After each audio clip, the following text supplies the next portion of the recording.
So this is our modeling space and system 1D project part 2. We will go through 5 topics as well as shown in the screens. So our problem statement is, how does the quality of life differ between the people who live at Tarnchi and Naypyidaw by measuring access to essential facilities?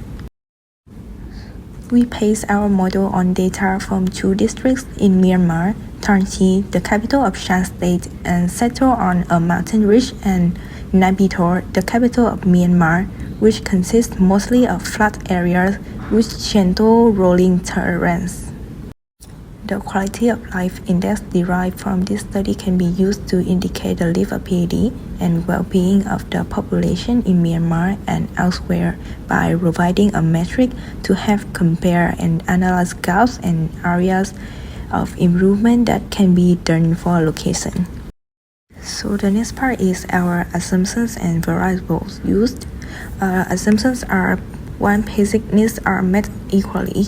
2. Weight factors remain constant across cities. 3. Population and facility density are stable over time. 4. Economic conditions are similar. 5. Healthcare and education quality are comparable.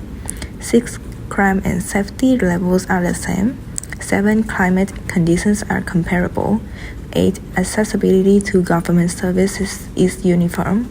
The assumptions ensure that external factors that impact the quality of life in an area would not have a large impact on the conclusions that were obtained through our models. Our variables are facility density, so facilities considered include healthcare facilities and education facilities. Second is population density. The higher the population size, the lower the quality of life, as a higher population can lead to overcrowding. 3. Green space density. Availability of green space can impact the mental and physical health of an individual. 4. Housing density. Housing also factors into quality of life, as higher housing space per person can increase the quality of life. 5. Corresponding weights assigned. So here we have WF denotes the weight assigned for facility density, and WP, WG, and WH denotes for population density, green space density, housing density respectively.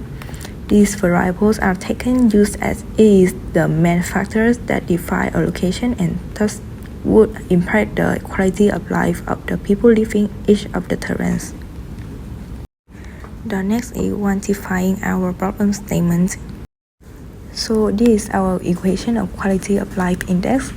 We assign the weights with this ratio as we believe that the facility density is a significant factor that contributes to the quality of life.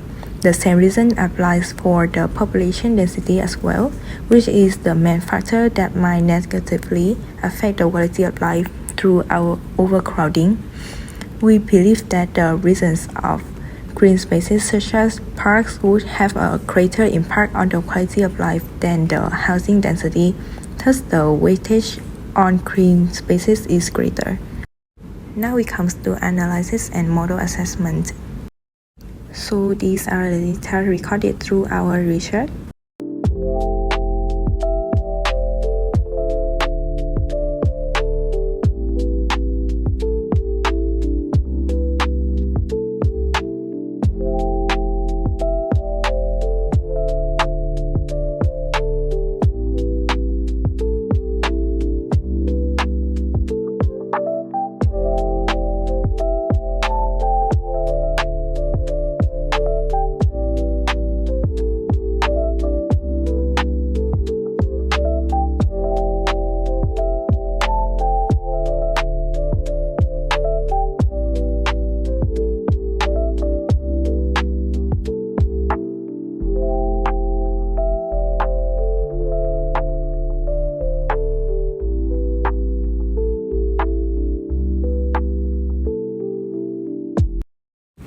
Using the equation above and inputting data from the government of Myanmar and Global Forest Watch, we get an index number of 0.355 for Tanchi and 0.176 for Naypyidaw.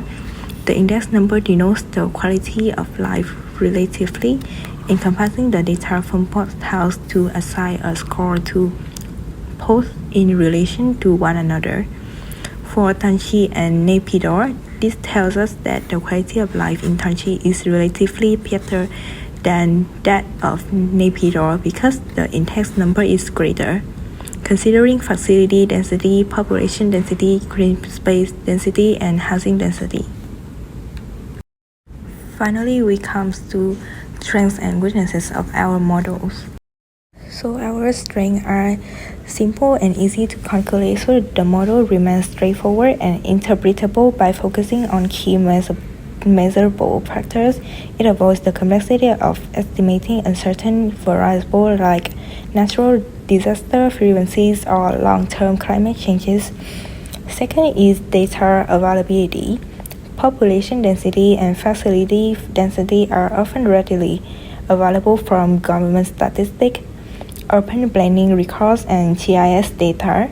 Other factors such as transportation infrastructure, green space, and housing availability are also typically recorded by city authorities.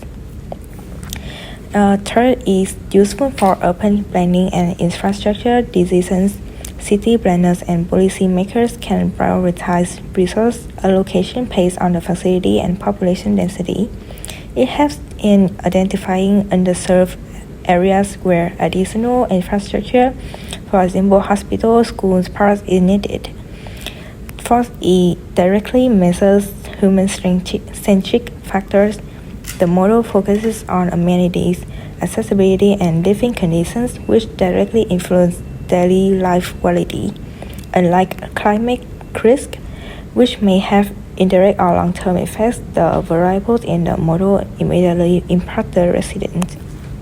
For weaknesses, first we ignore climate and environmental risks. Tanchi hilly terrain has a higher risk of landslide, while Naypyidaw is more prone to flooding and heat waves. Omitting climate-related factors may lead to overestimating the quality of life in areas with extreme weather conditions.